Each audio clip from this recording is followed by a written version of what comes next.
Assalamualaikum warahmatullahi wabarakatuh. Salam sejahtera untuk kita semua. Dan yang saya hormati, Ibu Yuwanisa selaku dosen pengampu mata kuliah Ekonomi Mikro. Adapun topik yang akan saya bahas adalah terkait tugas 2. Yang pertama, topik elastisitas. Elastisitas merupakan suatu indeks yang menggambarkan hubungan kuantitatif antara variabel bebas dengan variabel terkait dari satu fungsi permintaan atau penawaran. Elastisitas permintaan dalam buku Ekonomi Mikro tahun 2019 karya Baharudin Syahroni, Edi Junaidi, dan Noviria. Elastisitas permintaan digunakan untuk memenuhi besarnya perubahan jumlah barang yang diterima akibat adanya perubahan harga barang itu sendiri. Elastisitas permintaan ada 5 jenis. Berikut penjelasannya. Yang pertama, permintaan elastis. Permintaan elastis terjadi apabila perubahan permintaan lebih besar dari perubahan harga. Permintaan elastis memiliki arti bahwa perubahan harga diikuti jumlah permintaan dalam jumlah yang lebih besar, misalnya barang-barang mewah. Selanjutnya, permintaan inelastis. Permintaan inelastis terjadi apabila perubahan harga kurang begitu berpengaruh terhadap perubahan permintaan. Permintaan inelastis memiliki arti bahwa perubahan harga hanya diikuti perubahan jumlah yang diminta dalam jumlah yang relatif lebih kecil, misalnya permintaan terhadap beras. Selanjutnya, permintaan elastis unitary. Permintaan elastis uniter terjadi apabila perubahan permintaan sebanding dengan perubahan harga. Permintaan elastis uniter memiliki arti bahwa perubahan harga diikuti oleh perubahan jumlah permintaan yang sama, misalnya barang-barang elektronik. Selanjutnya, permintaan inelastis sempurna. Permintaan inelastis sempurna terjadi apabila perubahan harga tidak berpengaruh terhadap jumlah permintaan. Permintaan inelastis sempurna memiliki arti bahwa perubahan harga sama sekali tidak, misalnya obat-obatan. Selanjutnya, ada permintaan elastis sempurna. Permintaan elastis sempurna terjadi apabila perubahan permintaan tidak memberi dampak sama sekali terhadap perubahan harga. Kurva akan sejajar dengan sumbu Q atau sumbu X.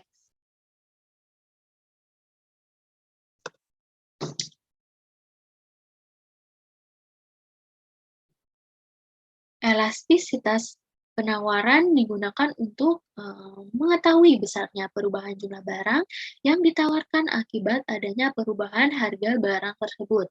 Sama seperti elastis permintaan, elastis penawaran juga ada 5 jenis sebagai berikut. Yang pertama, penawaran elastis. Penawaran elastis terjadi apabila persentase perubahan jumlah barang yang ditawarkan lebih besar daripada persentase perubahan harga. Selanjutnya, penawaran inelastis. Penawaran inelastis terjadi apabila perubahan harga diikuti dengan jumlah penawaran yang lebih besar. Selanjutnya, penawaran elastis unitary. Penawaran elastis uniter terjadi apabila presentasi perubahan jumlah barang yang ditawarkan sama dengan presentasi perubahan harga barang tersebut. Dan selanjutnya ada penawaran inelastis sempurna. Penawaran inelastis sempurna terjadi apabila perubahan harga yang terjadi tidak berpengaruh terhadap jumlah barang yang ditawarkan. Selanjutnya, penawaran elastis sempurna. Penawaran elastis sempurna terjadi apabila perubahan penawaran tidak disebabkan oleh perubahan harga, sehingga kurva penawaran akan sejajar dengan sumbu Q atau X. Tugas pemerintah rasanya sudah tepat memerangi adanya penggunaan narkoba di Indonesia, yakni dengan mengeluarkan kebijakan pemerintah jumlah agen federal untuk memerangi obat-obatan terlarang. Dalam penerapan kebijakan ini, tentunya ada pengaruh terkhusus dari pasar obat-obatan akan semakin memahalkan harga setiap gram obatnya. Sebagai contoh, tersedia data permintaan dan penawaran obat-obatan terlarang atau heroin sebagai berikut beserta kurvanya. Harga per gram dalam rupiah, 1 juta kuantitas permintaan atau gram 30, kuantitas penawaran atau gram 10, dan berikutnya.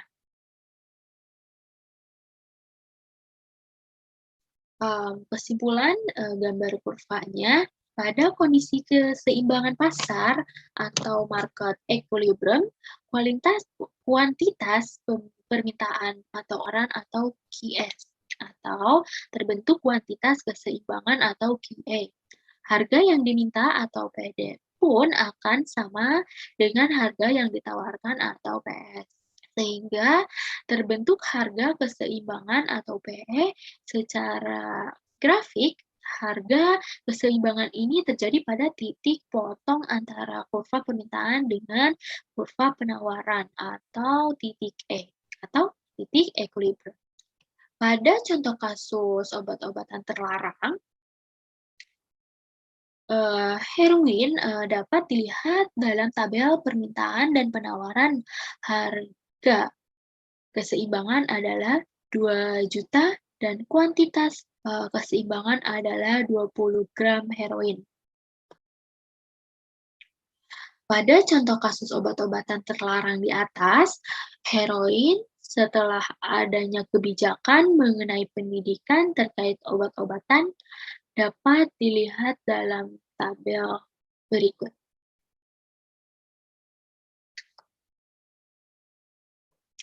Selanjutnya, topik pasar persaingan sempurna. Pasar persaingan sempurna merupakan pasar yang paling ideal. Dalam pasar persaingan sempurna, para pelaku ekonomi atau konsumen dan produsen akan berusaha untuk mencapai titik maksimum dengan menggunakan alokasi sumber daya secara efisien dalam jangka pendek. Perusahaan dalam pasar kompetitif akan perusahaan untuk mendapatkan keuntungan di atas normal. Konsep-konsep penting yang diketahui dalam analisis pemaksimuman keuntungan adalah pendapatan rata-rata atau average revenue dan pendapatan marginal atau marginal revenue, biaya rata-rata atau average cost, dan biaya marginal atau marginal cost. Selanjutnya, syarat pemaksimuman keuntungan. Untuk jangka pendek, pemaksimuman keuntungan oleh suatu perusahaan dapat diterangkan dengan dua cara berikut. Yang pertama, membandingkan hasil penjualan total dengan biaya total, maka dengan cara permintaan ini, keuntungan yang maksimum akan dicapai apabila perbedaan nilai antara hasil penjualan total. Untuk rumusnya sebagai berikut. N sama dengan TR dikurangi TC. Dalam tabel diketahui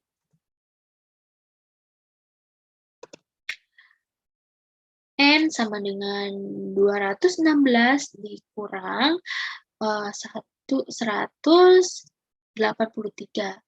Hasilnya 33. Maka dapat disimpulkan bahwa total keuntungan maksimum yang dicapai dalam kasus ini adalah sebesar 33 US dollar. Dan selanjutnya menunjukkan keadaan pada saat hasil penjualan marginal sama dengan biaya marginal. Pemaksimuman keuntungan dicapai pada tingkat produksi hasil penjualan marginal atau MR sama dengan biaya marginal atau MC. Atau MR sama dengan MC. Rumusnya bisa dilihat di sini. Nah, dalam tabel diketahui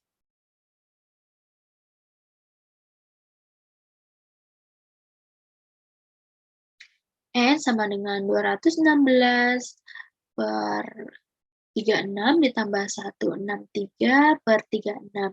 Hasilnya 33.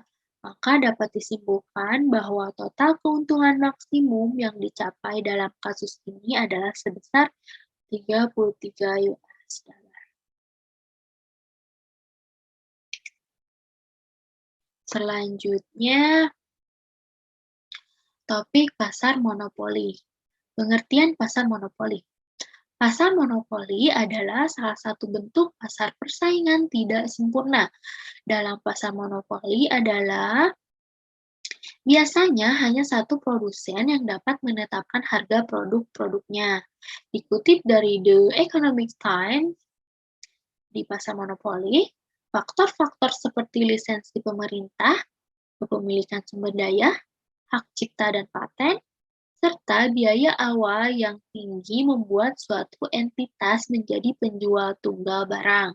Dengan kata lain, semua faktor ini membatasi masuknya penjual lain ke pasar. Pasar monopoli juga memiliki beberapa informasi yang tidak diketahui penjual lain. Karakteristik yang terkait dengan pasar monopoli adalah menjadi penjual tunggal sebagai pengendala pasar sekaligus sebagai penentu harga. Pasar monopoli memiliki kekuatan menetapkan harga barang-barang.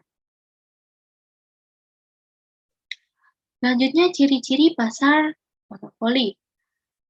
Arwin dalam bukunya Pengantar Ekonomi Mikro tahun 2020 menjelaskan ciri-ciri pasar monopoli yang berada dengan pasar persaingan sempurna, yaitu industri satu perusahaan barang atau jasa yang dihasilkan pasar monopoli adalah dapat dibeli dari tempat lain.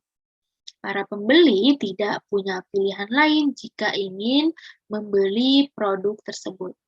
Para pembeli tidak dapat membuat sesuatu dalam menentukan syarat jual beli di pasar monopoli.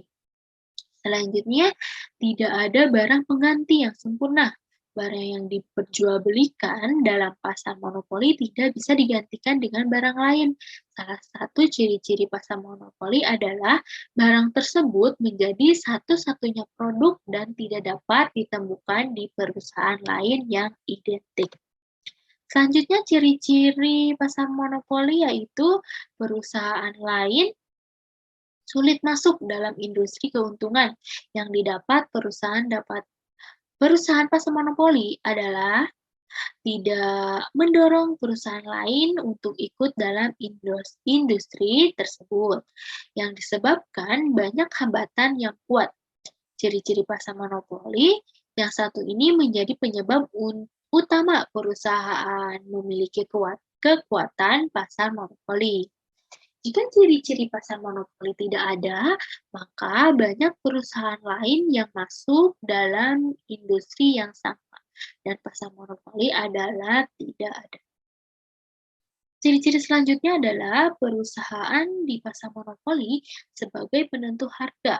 Hal ini dikarenakan perusahaan yang ada di pasar monopoli adalah satu-satunya yang ada di pasar tersebut, sehingga harga ditentukan secara penuh oleh penjual pasar monopoli. Selanjutnya, promosi iklan kurang dibutuhkan. Perusahaan dalam pasar monopoli menjadi satu-satunya produsen di pasar, maka secara otomatis pembeli akan membeli produknya, sehingga perusahaan sama sekali tidak membutuhkan iklan untuk promosi. Iklan yang dilakukan hanya untuk menjaga hubungan dengan masyarakat, bukan bertujuan untuk promosi. Selanjutnya, contoh pasar monopoli. Berikut contoh pasar monopoli yang ada di Indonesia, di mana mayoritas berasal dari badan usaha milik negara atau BUMN. Yang pertama, PT Perusahaan Listrik Negara atau PLN. Selanjutnya, PT Pertamina, PT Kereta Api Indonesia atau KAI, PT Pelayaran Nasional Indonesia, Perusahaan Daerah Air Minum atau PDAM, dan Badan Urusan Logistik. Selanjutnya, topik pasar oligopoli dan pasar monopolistik. Pada tahun 1950, Friends Corporation merekrut ahli matematika Merrill dan Melvin sebagai bagian dari investigasi teori permintaan yang sedang dilakukan agar dapat diterapkan pada strategi global nuklir. Kemudian, karya yang telah dibuat oleh Flood dan Dresser diformulasikan serta disempurnakan oleh Profesor Albert, sehingga kini dikenal sebagai visioner dilemma. Istilah visioner dilemma mengacu pada kondisi dan hipotesa yang diajukan oleh Tracker, di mana terdapat dua orang tahanan, tahanan A dan tahanan B yang sedang ditahan oleh polisi yang tidak cukup memiliki bukti. Oleh karena itu, polisi tersebut memutuskan untuk memisahkan A dan B di ruangan yang berbeda serta memberitahukan kepada masing-masing tahanan apabila salah satu dari mereka mengaku dan yang lainnya tidak atau bungkam, maka yang mengakui kesalahan akan dibebaskan. Jika A dan B mengaku, mereka berdua harus mendekap beberapa waktu di penjara. Jika kedua tahanan memilih bungkam, maka mereka berdua akan mendekap beberapa waktu lebih cepat di penjara dibandingkan saat kondisi keduanya mengaku. Agar lebih jelas, berikut adalah contohnya. Jika tahanan A dan B mengaku, mereka akan mendekap selama 6 tahun. Jika tahanan A memilih bungkam saat tahanan B mengaku, tahanan A akan mendekap selama 10 tahun, sedangkan tahanan B mendapatkan kebebasan. Sebaliknya, jika tahanan A mengaku dan dapat bekerja sama dengan polisi, sedangkan tahanan B memilih bungkam, maka tahanan A dapat kebebasan dan tahanan B mendekap selama 10 tahun penjara. Jika keduanya memilih untuk bungkam, maka mereka akan mendekap hanya selama 2 tahun di penjara. Dilema yang terjadi di antara visioner dilema adalah saat tahanan A dan B ingin mengaku tetapi hasil dari pengakuan mereka berdua bisa menjadi hal buruk jika dibandingkan dengan mereka memilih untuk bungkam. Dilema tersebut berasal dari kesadaran masing-masing bahwa jika hanya bekerja dengan satu lengan, maka akan cacat dan bisa berakibatkan buruk bagi dirinya. Kondisi visioner dilema yang merupakan salah satu model permintaan dalam strategic firm antara dua orang pemain dan masing-masing pemain memiliki dua strategi. Kedua strategi tersebut disebut corporate and decap. Dalam contoh kedua tahanan tersebut, corporate apabila tahanan mengakui kesalahannya serta bekerja sama dengan polisi, dan divert apabila tahanan memilih untuk bungkam. Apabila masing-masing strategi permainan perlawanan, maka akan mengilustrasikan situasi permintaan zero sum, di mana salah seorang harus kalah agar yang lain dapat menang.